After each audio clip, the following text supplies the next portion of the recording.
कल नामांकन के दिन ही 75 में से 18 सीटों के नतीजे साफ हो गए। इनमें से 17 सीटों पर बीजेपी की जीत तय हो गई है, जबकि एक सीट समाजवादी पार्टी को मिलनी तय है।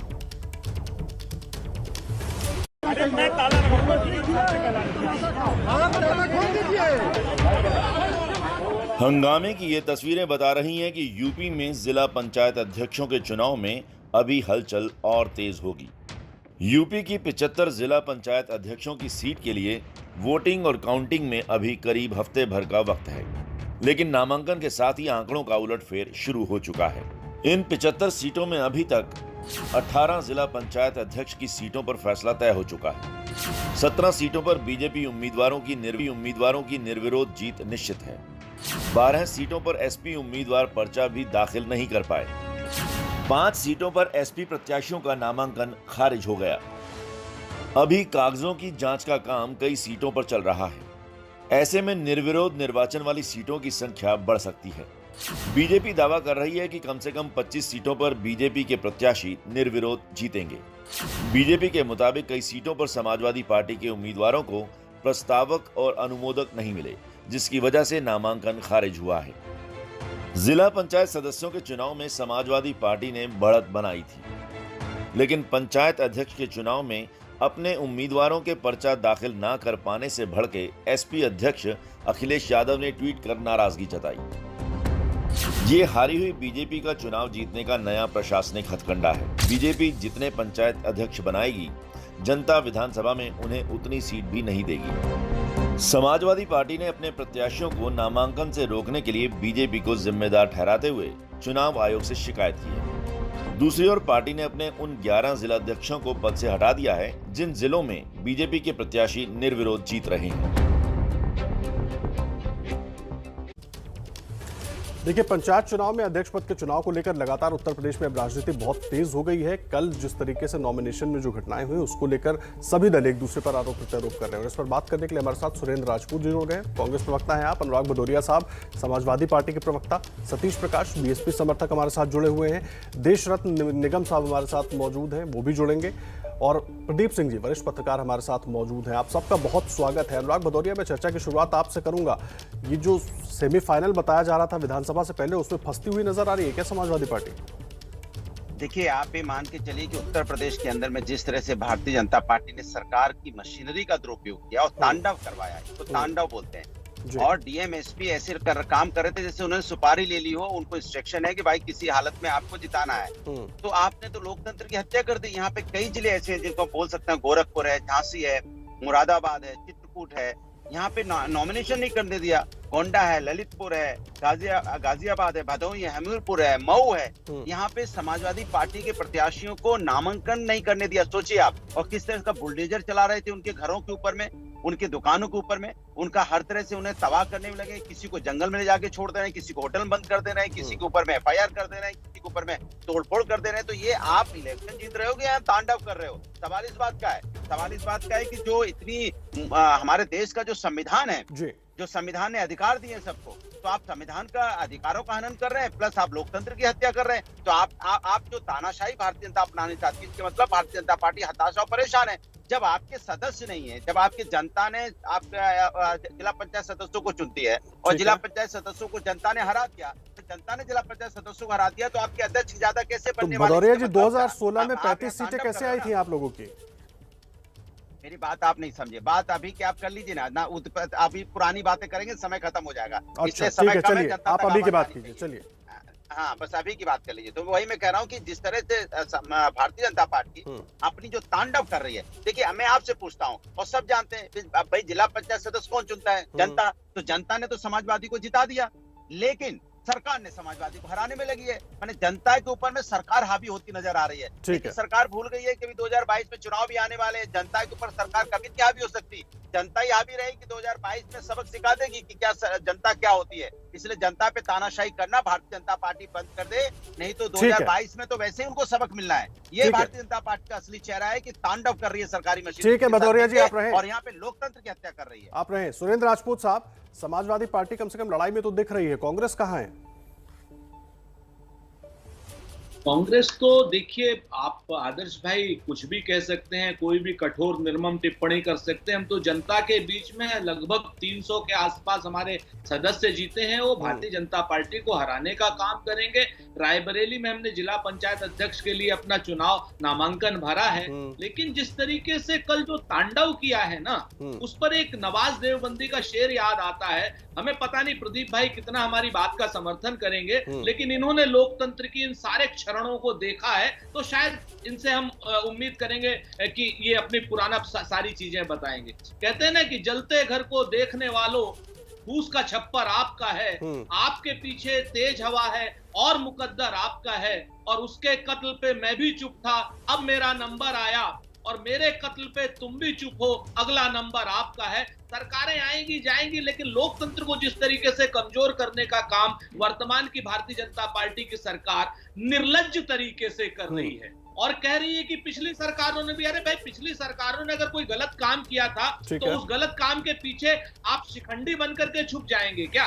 इस तरीके की भाषा का इस्तेमाल, आप उस काम को सही करने के लिए आए कि गलत करने के लिए आए? और एक चीज मैं आपसे और बताऊं कि अगर डीएम और एसपी के जरिए जिला पंचायत अध्यक्ष चुने जाएंगे, आदर्श जी, गंभीर बात कह रहा हूं प्रदीप जी के सामने, अगर जिला पंचायत सदस्य अध्यक्ष डीएम और एसपी के सामने चुने जाएंगे और वो लोग चुनेंगे, तो वो जनता के प्रति जवाबदेह होंगे या डीएम और एसपी के प्रति जवाबदेह होंगे? उनके यहाँ पर वो लोग दरबारगिरी करेंगे तो जनता का काम क्या खाक करेंगे?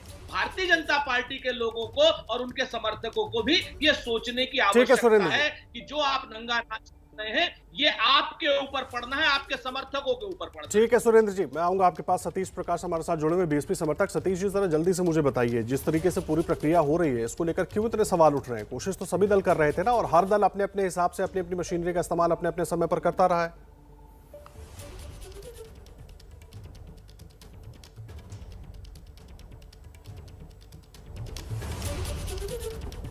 सतीश जी, आप तक मेरी आवाज पहुंच रही है? क्या लगता है सतीश जी तक मेरी आवाज नहीं पहुंच रही है, उनसे हम जुड़ने की कोशिश करेंगे। देश रत्न निगम साहब हमारे साथ मौजूद हैं, आप वकील भी हैं और आरएसएस से भी जुड़े हुए हैं। निगम साहब, क्यों पूरी प्रक्रिया पर इस तरह से सवाल उठ रहे हैं? आरोप ये लग रहे हैं कि जिला पंचायत के जो सदस्य चुने गए उसमें तो आप बाजी मार नहीं पाए, अब मशीनरी का इस्तेमाल हो रहा है।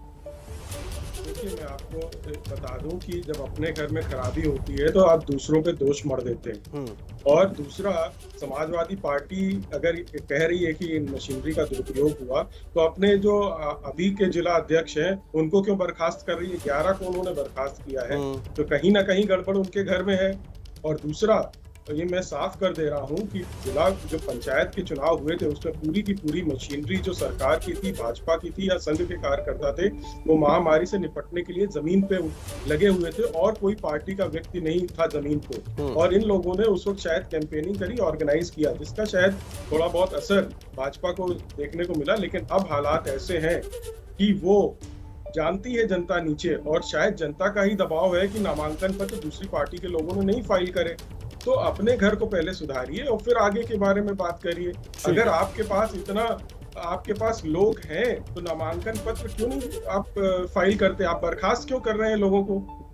तो देखिए, कहीं ना कहीं जब अपने घर में गड़बड़ होती है तो आप इस तरह की बातें जरूर करते हैं। ठीक है। और यूपी ने जिस तरह से महामारी का देखिए उन्होंने लड़ाई लड़ी और उसको जीती है, तो उसके लिए सर उसी महामारी के दौर में एक तरफ आप कह रहे हैं कार्यकर्ता लोगों की मदद कर रहे थे, दूसरी तरफ चुनाव भी हो रहे थे, और उसके बाद क्या हुआ उत्तर प्रदेश में, देश भर में तो जो हुआ सो हुआ, उत्तर प्रदेश का क्या हाल हुआ वो भी हमने देखा है। इस पर भी बात करेंगे। काश हमारे साथ बीएसपी समर्थक भी जुड़ गए। सतीश जी, मैं आपका रुख कर रहा हूं। सर मुझे ये बताइए, सभी आरोप लगा रहे हैं एक दूसरे पर, लेकिन साफ तौर पर बीजेपी की तरफ से, आरएसएस की तरफ से ये कहा जा रहा है कि आपका तो अपना ही घर ठीक नहीं है साहब। नहीं, देखिए, अपने घर क्या मुद्दा नहीं है। देखिए, लोकतांत्रिक व्यवस्था में चुनाव ही एक तरीका है कि जनता जनमानस क्या चाहती है आपको। ये सच है कि उत्तर प्रदेश में 48% जिला जो सदस्य हैं वो जीत करके आए हैं, तो समाज पार्टी के आए हैं। लेकिन आज बीजेपी कहीं ना कहीं एक चाल नीति से, जो चल चरित्र और चेहरे की बात करती थी, ये अटल जी की बीजेपी नहीं है, ये योगी जी की बीजेपी है, ये मोदी जी की बीजेपी है, जो जीतने के लिए कुछ भी करेगी, छल बल कुछ भी करेगा। देखिए, लेकिन यहाँ एक समय मैं आपको बता दूं, सुरेंद्र राजपूत जी ने एक बहुत बढ़िया बात की है कि आज वो समय है कि जो अप्रत्यक्ष चुनाव है, इसमें जिला पंचायत अध्यक्ष भी है या चेयरमैन भी है या ब्लॉक प्रमुख भी है, ऐसे चुनाव को रोक देना चाहिए। ये जनता से सीधे चुनाव होकर के ही आएंगे। बाकी सरकारें और तमाम सिस्टम और जन धन पैसा, ये कहीं ना कहीं ऐसी चीजें हैं कि जो इस तरह के चुनाव को प्रभावित करती है। आज बीजेपी को इन चीजों, देखिए जी ठीक है, लेकिन जो बात आप कह रहे हैं ये तो सभी दलों पर आरोप लगते रहे हैं अपने अपने वक्त में, प्रकाश जी। नहीं, देखिए दो चीजें हैं। बीजेपी में तमाम आपराधिक तत्व जो आज बीजेपी में है, आज तमाम आपराधिक छवि का एक सुरक्षित जो ठिकाना है वो बीजेपी है। और पूर्वांचल से लेकर के आप पश्चिम तक अगर देखेंगे, तमाम आप देखेंगे बीजेपी के जो चुने हुए जिला पंचायत सदस्य है। ठीक है सतीश प्रकाश जी, ठीक है, आपकी बात सारे मेहमानों ने सुन ली है। प्रदीप सिंह जी हमारे साथ वरिष्ठ पत्रकार मौजूद हैं, एक बार मैं सीधा उनका रुख कर लेता हूं। प्रदीप जी, आप सबकी बात सुन रहे थे, अपने अपने वक्त में इस तरह के आरोप सभी दलों पर लगते रहे, लेकिन अभी ये जिस तरीके से सब कुछ हो रहा है, क्या कुछ कहेंगे आप उस पर?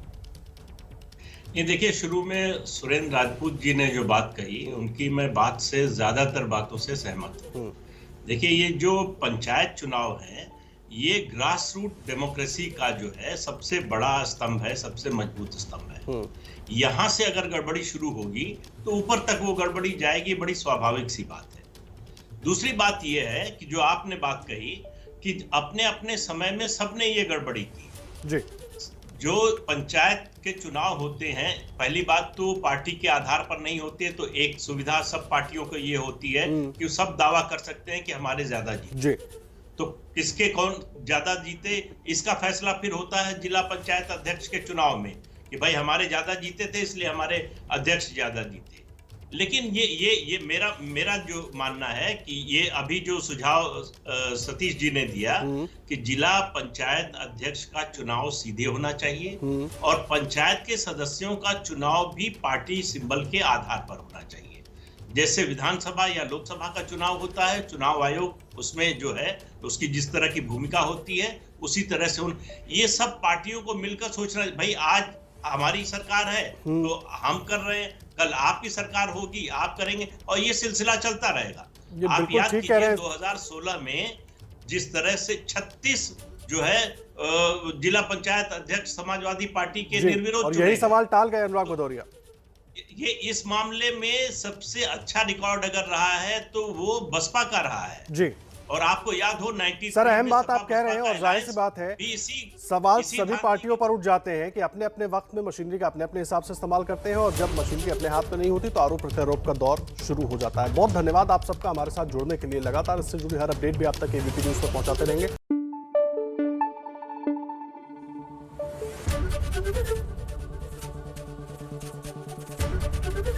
एबीपी न्यूज आपको रखे आगे।